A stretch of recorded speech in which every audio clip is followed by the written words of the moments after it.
Saudari-saudara yang terkasih di dalam Tuhan Yesus, saat ini kita akan mendengarkan biografi dari Santa Magdalena Sofia Barat, Santo Beda, Santo Gregorius VII, dan Santa Maria Magdalena de Pasi. Biografi yang pertama, Santa Magdalena Sofia Barat. Magdalena Sofia Barat lahir di Prancis. Di bawah bimbingan seorang kakaknya yang sudah menjadi imam, Magdalena dididik secara ketat dengan disiplin dan latihan-latihan mati raga.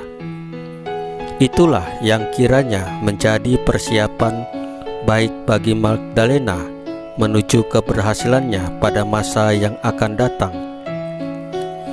Pada waktu itu, Farin, seorang pastor paroki setempat, memulai pembangunan pendidikan bagi putri-putri. Magdalena bersama 3 orang kawannya mendaftarkan diri. Setelah mendapat pendidikan intensif, Magdalena diutus ke kota Amiens untuk mengajar di sebuah sekolah yang ada di sana.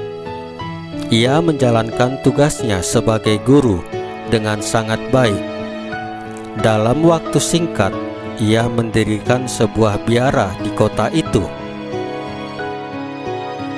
Kelompok guru ini yang tergabung di dalam Kongregasi Suster Hati Kudus menyebar ke seluruh Prancis untuk menjalankan misinya di bidang pendidikan bagi putri-putri. Ia membimbing mereka sebagai pemimpin selama 63 tahun dengan hasil yang sangat memuaskan. Magdalena mendirikan banyak sekolah di banyak tempat. Kebaktiannya yang mendalam kepada hati Yesus yang Maha Kudus membuat hatinya sendiri tetap tenang sampai hari kematiannya. Ia telah mendirikan lebih dari 100 biara dan sekolah di 12 negara. Biografi yang kedua, Santo Beda. Beda lahir di Inggris. Pada usia 7 tahun, ia masuk biara Benediktin di Inggris Utara. Pada umur 19 tahun, ia ditabiskan menjadi diakon, dan pada tahun 704, ia ditabiskan menjadi imam. Kesucian, kepandaian, dan kehalusan budinya membuat banyak orang tertarik kepadanya dan rela menjadi muridnya.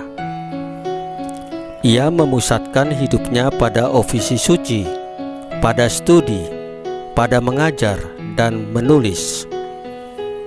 Karyanya yang terbesar ialah komentar-komentarnya tentang Perjanjian Lama dan Perjanjian Baru.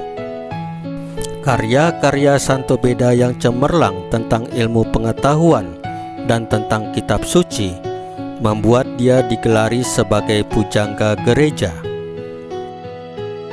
Biografi yang ketiga, Santo Gregorius VII.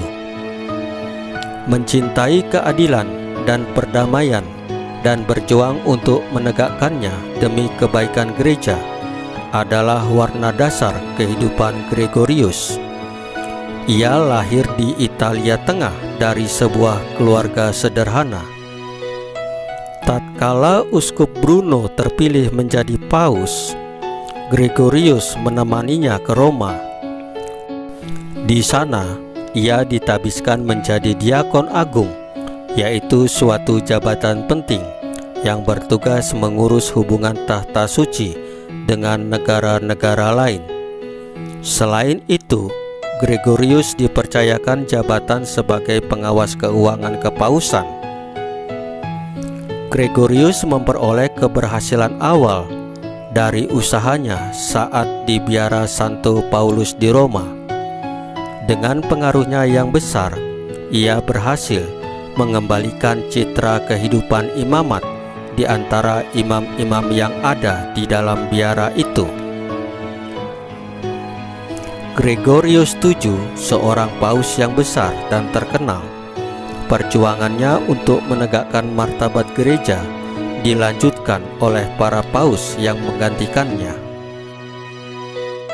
Biografi yang keempat, Santa Maria Magdalena de Pazzi. Maria Magdalena de Pazzi lahir di Florence.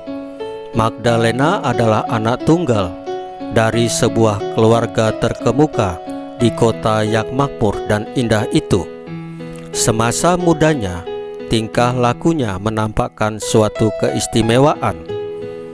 Ia berbudi halus dan memiliki pikiran yang tajam. Maria Magdalena de Pazzi hanya ingin hidup demi Yesus. Pada tahun 1582, Magdalena masuk biara Karmel Maria Ratu para Malaikat.